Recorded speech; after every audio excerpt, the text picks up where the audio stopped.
Assalamualaikum warahmatullahi wabarakatuh. Teman-teman, Evi mau mengenalkan cara mengoperasikan defibrilator merek Mediana ya. Jadi memang kita sebagai seorang perawat ICU yang megang banyak alat, tidak hanya monitor, ventilator, seding pump. Salah satu yang harus kita kuasai adalah defibrilator. Salah satunya ini ya, alat ini ya. Jadi yang pertama ya yang harus kita perhatikan ketika pasien-pasien membutuhkan alat ini, yang pertama adalah advis dokternya ya pastinya ya. Jadi ada dua indikasi kita menggunakan alat ini. Yang pertama adalah untuk defibrilasi. Jadi ada kriteria indikasi pasien-pasien itu irama ECG-nya butuh di defibrilasi. Nanti materinya ada tersendiri ya, ini terkait pengoperasian alat. Selain defibrilasi, alat ini itu dipakai untuk yang kedua adalah kardioversi. Jadi fungsinya untuk itu ya. Fungsi utamanya untuk defibrilasi sama kardioversi. Selain itu, alat ini juga kita bisa pakai untuk berbagai macam. Karena menu-menunya ada cukup lengkap ya. Salah satunya lagi adalah untuk monitor transport. Jadi itu nanti aku kenalkan satu persatu ya. Kemudian yang kedua, ketika dokternya ada advis, misal, oh enggak ini pasiennya perlu didefibrilasi gitu ya. Jadi kita siapkan dulu mesin defibnya gitu. Yang kedua, kita harus tanyakan ke dokternya, dok ini pasiennya perlu dipremedikasi apa enggak ya. Jadi premedikasi itu biasanya biar ketika dikejut itu pasiennya enggak kesakitan ya. Jadi biasanya dikasih premednya itu midazolam. Seringnya itu sih, tidak menutup kemungkinan obat yang lain. Yang penting anti nyeri yang dalam ya. Jadi dikasihnya seringnya midazolam 1 mg, 2 mg tergantung advis dokternya. Yang pasti kita siapkan kalau nggak diadvis tanyakan aja. Karena kalau dikejut itu sakit ya. Jadi tanyakan, dok ini perlu premed midazolam enggak atau seperti apa. Kemudian oke, kita lanjut aja ya ke menu-menu defib. Oke, kita siapkan selain obat-obatan adalah mesin defibrilatornya ya. Jadi di defib itu ada ini ya, ada 3 probe atau 3 apa ya ini ya? Iya probe ya. Ada tensi, kemudian ada lead, kabel lead ECG sama saturasi oksigen. Makanya itu kita bisa pakai untuk monitor juga. Kemudian saya kenalkan juga menu-menu di alatnya. Ya, ini posisi mati alatnya ya. Ini ada menu off. Kemudian kalau kita mau pakai monitor, nah, kita cukup di ini ya, di tombolnya diarahkan ke monitor ya, tanda panahnya ini ya. Ini untuk monitor. Kemudian ini untuk satu lagi untuk manual, ini untuk defibrilasi dan kardioversi. Ini fungsi utamanya kita pengadaan alat ini untuk itu ya. Selain itu ada beberapa menu tambahan lagi ini yang teman-teman perlu sekedar tahu aja ya. Yang menu lainnya adalah AED. Ini harus pakai consumable sendiri ya. Kita jarang pakai ini. Ada menu lagi sebelum itu adalah pacing. Ini juga jarang kita pakai.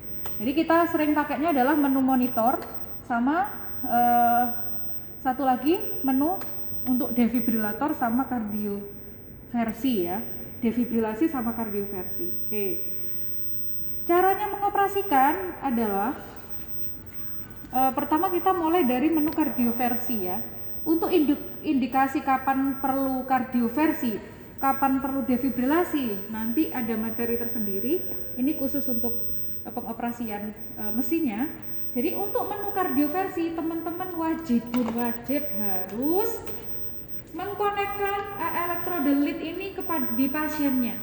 Jadi kalau tidak dikonekkan ke pasiennya, mesin kardioversi ini nggak akan bisa untuk menyalurkan energinya ke pasien, nggak bisa dibuat dikejut ya. Jadi ini wajib terpasang di pasiennya untuk menu kardioversi. Yang kedua, kalau menu defibrilasi nggak dipasang nggak apa-apa, tapi biasanya sekalian kita pasang ke pasiennya. Kemudian nanti kalau sudah dipasang pasiennya, ini ada di monitor ini ada ECG pedal. Jadi ECG pedal nanti kalau misalnya kita mau kejut dia akan membuat gelombang. Ini ada ECG-nya pasien ya. Jadi jangan bingung. Nanti kalau lihat ECG-nya jangan di sini. Saya juga pernah keliru ya. Jadi loh di sini tuh gambarannya kayak VT. Loh VT ternyata di sini ECG pedal. Ya, ini perhatikan ya. Jadi ini adalah gambaran ECG pedal kalau ada energi yang kita salurkan nanti dia muncul gelombang. Jadi yang kita lihat itu di sini karena ini nggak dipasang di pasien jadi ECG-nya tidak kelihatan ya, tidak muncul. Nanti kalau sudah dipasang pasien ini muncul. Perhatikan ini ada ECG pedal, ini ECG ECG-nya pasien ya. Jadi jangan salah, aku pernah salah ya. Jadi ini ECG-nya terlepas tapi muncul di sini gelombang seperti VT. Padahal ini adalah ECG pedal ya. Oke, itu yang perlu diperhatikan. Oke, sekarang kita bergerak gimana kalau advice dokternya adalah dilakukan defibrilasi ya. Di sini ini ada menu untuk kardioversi atau kardioversi itu artinya synchronize. Kalau defibrilasi itu artinya unsynchronized defibrillator kayak gitu ya. Jadi kalau dapat advice-nya itu defibrilasi, kita pilih yang unsynchronized ya. Jadi unsynchronized itu ini ya defibrilasi ya, defibrillator. Ini menunya, ini sinkron on. Kalau kita pencet waktu on tadi, yang keluar adalah synchronized defib. Ini untuk kardioversi. Ingat ya, kardioversi sama dengan synchronized defibrillator. Oke. Kalau kita mau unsynchronized, kita pencet tombol synchronize off. Oke, hasilnya bisa dilihat di layar, nggak usah bingung ya. Ini ada tulisan defib, ini termasuk unsynchronized defibrillator ya. Jadi ada dua itu untuk menggunakan alat defibrillator ini, defibrilasi sama kardioversi. Ingat tergantung dokternya. Kalau dokternya advice defibrilasi, kita aktifkan menu unsynchronized. Di layar keluar tulisan defib. Kalau kardioversi itu adalah synchronize, kita on-kan synchronize-nya, di layar keluar synchronize defib. Ingat ya, cukup teman-teman lihat di layar, wes pencetan ini apa hasilnya di sini kalau bingung. Ini oviku opo yo, gini gitu ya. Jadi kalau advice kardioversi synchronize defib, kalau advice defibrilasi menunya adalah defib. Oke, sekarang kita misalnya dokternya ngadvis minta tolong di kardioversi nurse 100 joule gitu ya. Joule-joulan itu ada resepnya ya. Biasanya berapa per kilogram berat badan. Nanti ada pembahasan materi tersendiri ya. Oke. Kita siapkan pedal, ini sudah kepasang, obat sudah dimasukkan. Habis itu kita kasih yang namanya gel ya. Dikasih gel di pedalnya. Jangan terus kemudian diratakannya enggak boleh begini-gini, nanti rusak ininya ya. Jadi diratakan pakai tangan kita ya. Nah, seperti itu. Oke, terus habis itu selain tadi memilih menu, di sini ada tombol yang harus saya kenalkan dan yang sering dipakai ya. Nanti aku tidak ajarkan yang tidak sering dipakai ya. Jadi yang biasa kita pakai, pertama kalau kita mau mendefibrilasi pasien, itu dokternya pasti menentukan energi level berapa joule. Nah, untuk menentukan energi level kita pakai menu ini bisa, pakai menu yang ada di pedal ini bisa. Nanti aku tunjukkan yang di sini. Pertama, kalau kita mau pakai menu yang ada di sini, kita pilih dulu energi level sesuai yang diadviskan dokternya.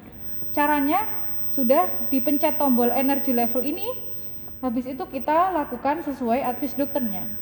Karena ini belum ke pasien, kita coba dulu ya, 10 joule aja. Oke, habis menentukan energi level, setelah menentukan energi level pasiennya sudah siap untuk dilakukan defibrillator. Ingat, sebelum defib harus selalu lihat karena perubahan ECG itu bisa terjadi ketika kita mau mendefib pasien. Jadi mau mendefib pasien itu harus selalu dilihat ECG pasiennya dulu ya. Sudah, kalau sudah ditentukan energi level, kita bisa charging lewat sini ya. Jadi ini kita tempelkan ke pasien. Jadi pedal ini ditempelkan di mana? Di parasternal kanan ya. Ini ada sternum. Kita taruh di kanannya sternum. Habis itu yang satunya ada di apek jantung ya. gitu. Ini ada 2 pedal, ini ada tulisannya APEC kalau teman-teman lupa. Ini untuk APEC, untuk sternum. Ini dibolak-balik ya nggak apa-apa, nggak masalah. Tapi ini hanya untuk mengingatkan teman-teman aja ya. Jadi APEC keliru dipakai di sini nggak apa-apa ya. Jadi posisinya biasanya kan kita posisinya begini ya. Jadi satu ditaruhnya di sini, satunya ditaruhnya di sini, gitu ya, di APEC jantung. Seperti ini. Ini mau dibalik juga, nggak masalah, nggak usah bingung. Tapi ini alat ini memudahkan kita untuk biar kita nggak salah tempat ya. Gitu. Oke. Setelah ditempelkan di pasiennya, langkah selanjutnya adalah charging. Setelah ditentukan energi level, kita charging ya. Ini nempel ke pasien ya pedalnya ya. Di charging sampai tidak, karena level energi levelnya cuma sedikit, biasanya ini ada menunjuk ini ya. Kalau full bentuknya nanti seperti ini. Oke, setelah itu kita bisa charging pasien itu kita bisa mendeliver energinya bisa dari menu ini. Menu shock di sini ya. Ini oke, di sini shock bisa dipencet seperti itu. Atau bisa dari sini menu shocknya dengan memencet 2 tombol yang orange ini ya. Shock. Nah, seperti itu. Atau bisa juga seperti ya, itu ya, ada 2 cara ya. Dari menu sini juga nge-shock bisa dari sini ya. Oke, itu cara mendeliver shocknya. Itu kalau kita pakai menu yang di sini. Oke, sekarang di alat itu juga kita bisa menentukan energi level sama chargingnya ya. Ini, yang pertama biasanya kita tadi ya, urutannya adalah tentukan energi levelnya. Oke, ini bisa muncul di layar seperti ini ya, sama kayak tadi. Kemudian kalau mau nambah energi levelnya, kita pilih tombol plus. Oke, kalau kita mau mengurangi energi levelnya, bisa pencet ini. Itu langkah pertama. Langkah kedua, kalau sudah ditentukan energi level, kita taruh di pasiennya. Terus ini mau selanjutnya adalah charging. Charging dari sini ya, boleh. Ini dipencet, oke. Kalau sudah bunyi seperti itu, ada tombol warna merah di charging ini, sudah full baru kita shock di sini. Nah, caranya seperti itu. Oke, sudah. Itu untuk defibrilasi. Bagaimana kalau kita mau kardioversi? Kardioversi, tadi ingat, kalau kardioversi kita harus tempelkan elektrode ini ya, wajib. Kalau nggak gitu nggak bisa mendeliver energinya ya. Sama urutannya, hanya saja kita harus ganti ke menu tadi kardioversi sama dengan synchronize. Jadi kita on kan synchronize-nya. Langkah selanjutnya kita tentukan energi level. Bisa dari sini atau dari pedalnya boleh ya. Kita tentukan misalnya 15 joule sesuai advis dokternya ya. Habis itu sama, langkah kedua di charging. Oke. Nah, kalau bunyi seperti ini baru kita deliver. Nah, ini kan harusnya kalau sudah berhasil deliver tidak bunyi seperti ini. Nah, masalahnya karena ini belum kesambung sama pasien, jadi nggak bisa mendeliver teman-teman. Seperti itu. Oke, caranya ada di caranya seperti itu. Jadi cukup pakai ini atau teman-teman menggunakan menu yang ada di mesinnya. Seperti itu ya. Urutannya gampang ya.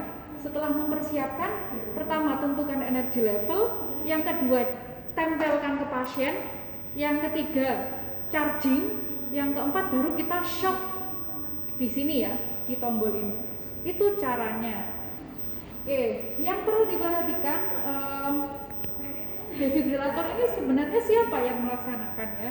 Jadi boleh perawat, tapi yang punya kewenangan klinis untuk melakukan defibrilasi ini adalah teman-teman perawat PK3 ya. Jadi karena ini tugas mandat, artinya kita boleh melakukan tapi tanggung jawab ada di dokter.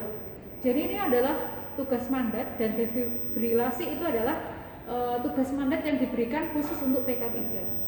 Jadi teman-teman kalau mau mencoba boleh, tapi harus didampingi oleh perawat PK3 seperti itu ya. Jadi waktu itu aku juga PK2 ya, jebret-jebret aja gitu, tapi didampingi oleh dokter anestesi ya. Jadi kalau dokter itu kewenangan dokter, jadi yang bisa melakukan ya dokter yang sudah terlatih pastinya ya. Jadi kalau teman-teman nggak ada yang PK3, kemudian tidak terlatih juga, teman-teman bisa menghubungi PPDS ANES boleh. Kalau mau misalnya nggak konsul ANES kan biasanya nggak mau, kalau mau ya boleh, atau PPDS kardio jika ada, atau RMO kalau misalnya semuanya nggak ada. Jadi itu yang perlu diperhatikan teman-teman untuk mengoperasikan alat ini ya. Jadi itu cukup sementara untuk mengoperasikan alat ini. Sebenarnya alat ini bisa dipakai juga untuk anak-anak ya. Jadi nanti di lain waktu aja mungkin. Jadi kalau nanti dinas teman-teman coba ya minta ke misalnya ke mbak-mbak yang sudah PK3, tanya ya apa cara mengoperasikan. Teman-teman percuma kalau hanya melihat video ini tapi tidak mengotak-ngatik alat ini.